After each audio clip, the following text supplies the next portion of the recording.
क्या हमें आज्ञा है पिताजी?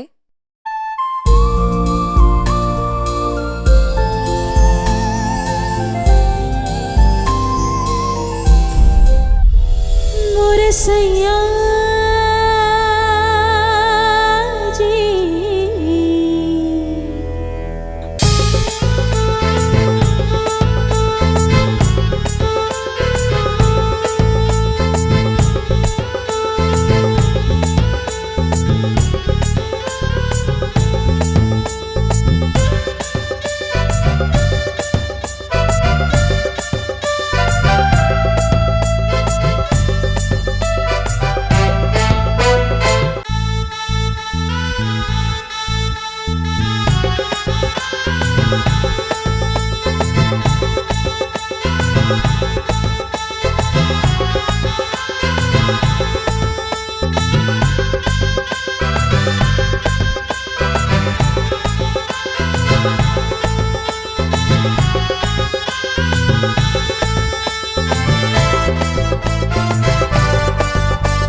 क्या बात है सुगंधा, चकाचक, लाजवाब हो तुम। वाह, हो गया खत्म। चलिए चलिए, लाजवाब हैं आप। ये क्या कर रहे हैं आप? हमारी तारीफ जरा धीमी आवाज में कीजिए।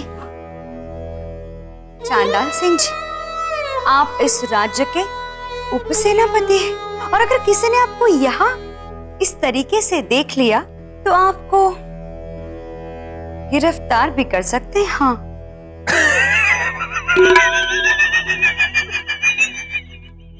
इस साल बारिश नहीं हुई, कई जगहों पर सूखा पड़ा हुआ है, इसलिए नजर रखते हुए हमने किसानों के ऊपर से इस साल का कर माफ कर दिया है। पर अभी अभी गुप्तचरों से यह खबर मिली है कि कुछ लोग हमारे नाम पर कर वसूल कर रहे हैं।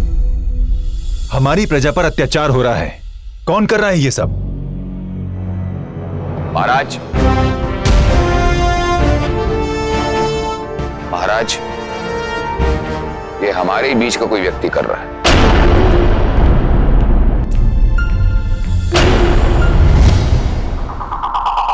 चांडाल सिंह को गिरफ्तार करने वाला अब तक कोई पैदा नहीं हुआ है।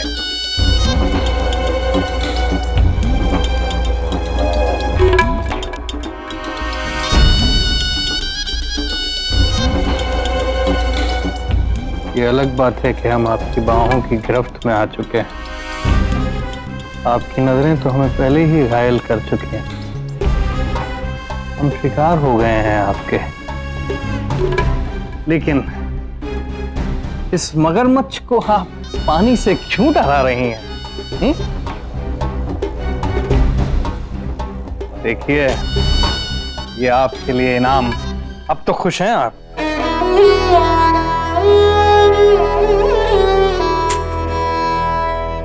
इन मुद्राओं की अगर चाहत हमें होती तो हम चौक पे कोठा खोल के नहीं बैठ जाते।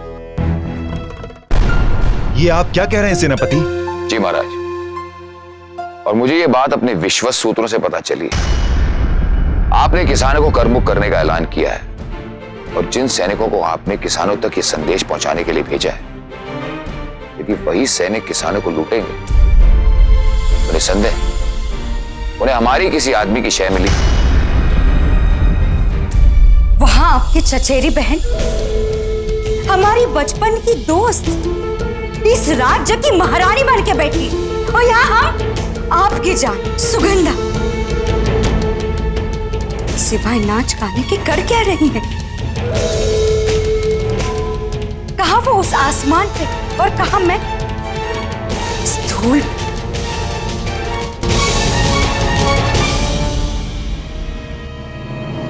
प्राणनाथ,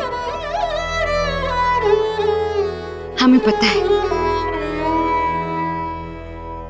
एक आप ही है जो हमें उस आसमान तक ले जा सकते हैं। ले जाएंगे ना आप? सबर सुगंधा सबर। चांडाल बनेगा सभी के लिए चीका जंजाल और सभी काम होंगे चकाचक।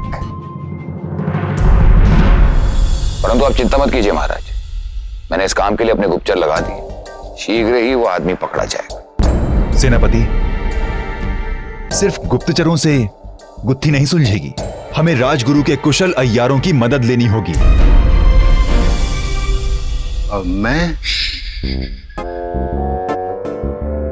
भाई भूतनाथ, बोलो गोपाल। ये खूसट बुढ़ऊ सेनापति राजा के कान भर रहा है, सूखी घास पर आग की तिल्ली डाल रहा है। तो फिर क्या किया जाए? जाके मालिक को बताया जाए तो फिर चला जाए।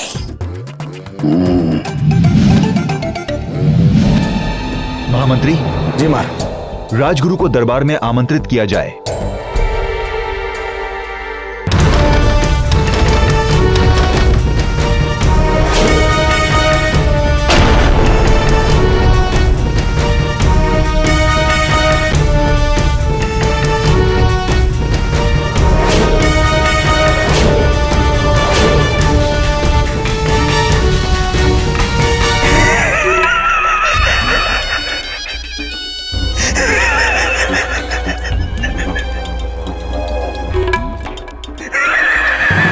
सरकार, ये सारा धन राज्य के उत्तरी क्षेत्र के किसानों से वसूला गया है और जैसा आप सोच रहे थे ना, ठीक वैसा ही हुआ।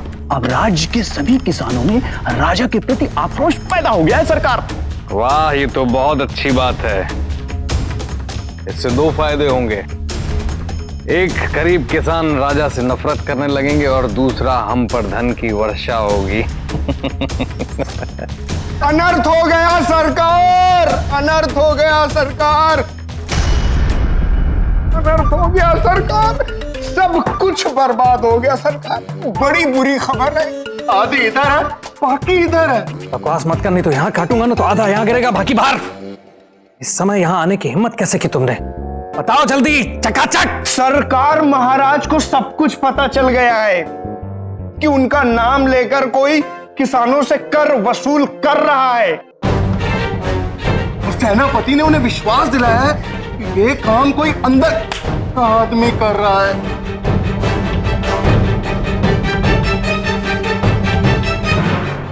अब क्या होगा प्राणनाथ? अब तो एक ही बात हो सकती है कि इन सिपाहियों को राजा के पास ले जाऊं, राजा के पास ले जाऊं, क्योंकि यही सिपाही तो गरीब किसानों से कर वसूल रहे थे। हमें आप ऐसा नहीं कर सकते हैं सरकार। अरे आपके कहने पर ही तो हम ये सब कर रहे थे सरकार। ये दोनों तो अब भी घबरा गए। अगर इन दोनों को कारागार में यातना दी गई, ये तो तब भी मुंह खोल देंगे। मुंह तो तब खोलेंगे जब बोलने के लायक रहेंगे।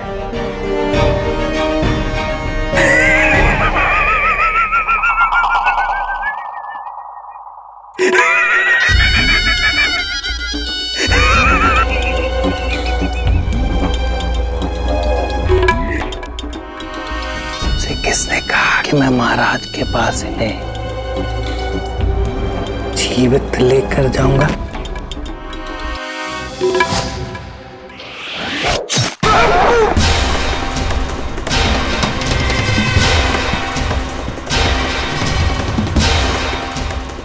क्षमा करना मित्र, अब तुम्हारा और हमारा साथ यहीं खत्म होता है। सरकार, अब तो जीतेगा बाजी।